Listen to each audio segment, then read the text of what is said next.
Kape tayo guys.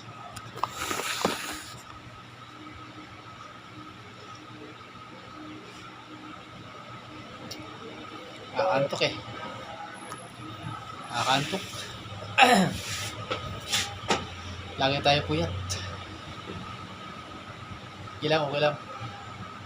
Kaya pa.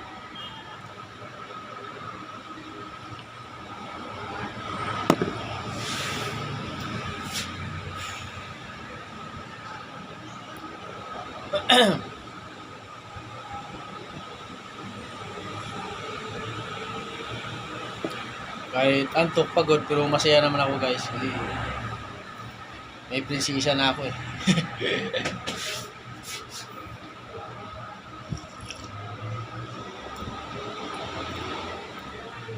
Kumpleto na yung pamilya ko.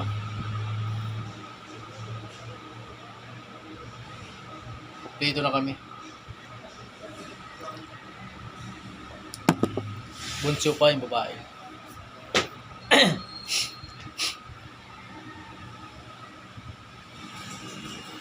Okay naman yan pag malaki-laki na sila, siguro pag nakatatlong taon, 2 taon na sinday. Okay na siguro.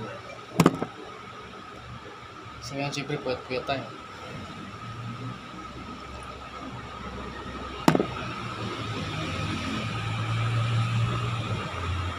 Hindi kasi pwedeng si Mrs. yung gagawa sa bahay. Dalawa ang alaga niya. Pag wala ako, dalawa. Si Gavin si Day. Kaya hindi siya nahihirapan siya. Kailangan ako gumawa ng pag-uwi ko, akin lahat. Ako gumagawa. Kaya nga siya, para sunod na araw, ano naman siya.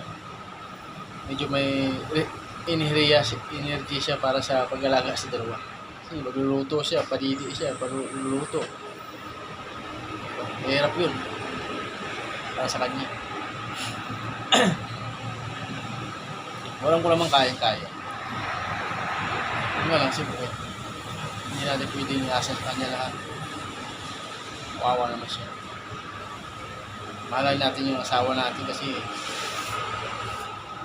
parte siya ng ating pagkatao.